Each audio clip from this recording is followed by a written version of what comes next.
তুমি কি অমলেট খাবে? হ্যাঁ খাবে। Hey everyone, welcome you all to my channel সপ্তাহ শেষে। আমি সুপ্রিয়া এবং আমার একটি 1 বছর 3 মাসের ছোট মেয়ে রয়েছে যার নাম হলো মাহি। তো আজ আমি তোমাদের সাথে মাহির একটা ইভিনিং স্ন্যাক্স শেয়ার করব। আজ আমি ওকে ইভিনিং স্ন্যাক্সে দিয়েছিলাম ভেজিটেবল অমলেট। ডিম হচ্ছে প্রোটিনের একটা খুব ভালো উৎস। তোমরা যদি তোমাদের বাচ্চার দৈনন্দিন খাবারের মধ্যে একটা করে ডিম অ্যাড করতে পারো তাহলে তো এটা বাচ্চার জন্য ভালোই। এবং ডিমে থাকা প্রোটিন বাচ্চার ব্রেন ডেভেলপমেন্ট এবং হাড় গঠনে ভালোভাবে সাহায্য করে। আমি এখানে অমলেটটা বানানোর জন্য একটু গাজর গ্রেট করে নিয়েছি, বিনস নিয়েছি, অল্প একটু পেঁয়াজ আর একটুখানি ধনেপাতা, তাতে ব্ল্যাক সল্ট মিশিয়ে ভালোভাবে এটাকে মিক্স করে নেব।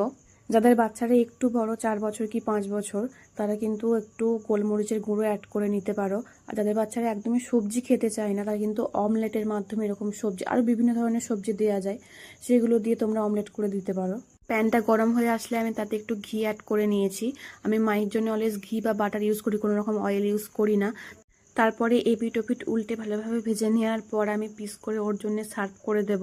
আমি মাহিকে 6 মান্থ পর থেকে যখন আমি ওকে সলিড শুরু করি ওর খাবার, আমি তখন থেকে কিন্তু ডিম সিদ্ধ করে কুসুমটা ওর খাবারের সঙ্গে দিতাম। এখনো পর্যন্ত আমি যখন ওকে সেমি সলিড খাবার খাওয়াই তখন আমি ডিমের কুসুমটা দেওয়ার চেষ্টা করি।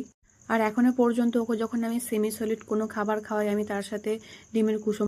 আজকের ভিডিওটি এখানেই শেষ করলাম। যদি ভালো লাগে তাহলে অবশ্যই একটা লাইক করে দিও আর সাবস্ক্রাইব করে দিও এরকম বেবি রিলেটেড ভিডিও পেতে। সবাই ভালো থাকবে, সুস্থ থাকবে আর সব সময় হাসি খুশি থাকবে, মানে হ্যাপিনেস ইজ দ্য কি অফ সাকসেস।